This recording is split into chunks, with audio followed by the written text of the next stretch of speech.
Of all of the emotions somebody feels during divorce, sadness, regret, depression, devastation, shock, fear, I think one of the worst ones is frustration.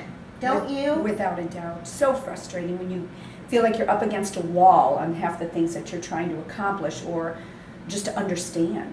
This is my friend Kath. She's been divorced for 5 years, has experienced going through a divorce as well as post-litigation. And it's very, very frustrating. Yeah, it just seems to never end. Just when you think things are sailing smoothly and everything's going well, something hits you. So I thought it'd be good to talk about what to do if you're feeling that frustration, like you feel like you're going crazy.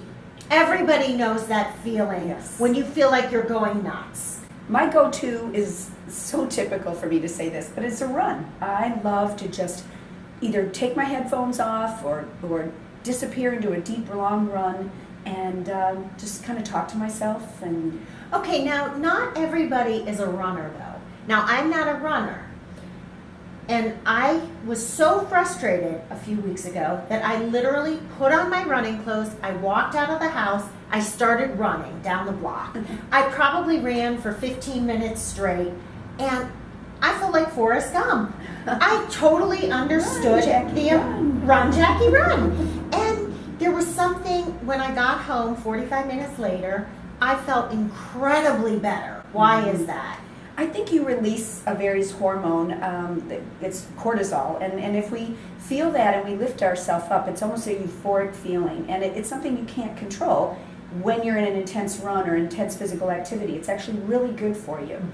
So what are some other things people can do if you're feeling so frustrated you just want to punch a pillow or get drunk or do something, make a very poor decision? This is the goofiest thing I've done, and I've been known to do it and got caught doing it, but I also put on some music, literally, and dance and sing. So cooking or baking could be another thing, because I think that makes you feel productive, and then you can share it with your kids or your family, and it just feels good. Absolutely. Another thing is yoga or meditation or even any exercise class. Yeah. Even if you're not a workout person, those things are so good for the mind that you'll probably become a workout person, and then there's tons of other benefits. Jackie, another thing for frustration, I think, is women to women. I appreciate when I can go to a good friend and let it go. Just tell her exactly what's going on and why I'm frustrated. And it's almost as if I'm purging myself of holding the frustration. I'm not alone in my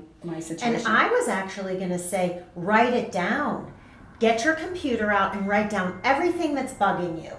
You don't even have to send it to anybody. You can delete it, but just get it down, because then you're validating yourself. You're getting out your frustrations, and then you feel like you might have been heard. So in closing, the good thing about frustration is it does usually pass and it ends. And the problem does get resolved. It's just that it takes a lot longer than people want it to take. And I know personally, patience is not a big thing for me. We also have to know we're normal when you're frustrated. It's not something that other women and or men are experiencing in a divorce situation. So all these things I said to do, they're not meant to solve the problem, but rather to alleviate the anxiety and stress and change the focus so that you can just be happy and move on and shift into something else. Absolutely. Thanks so much, Kat. Thank you. Great to be with you. Always.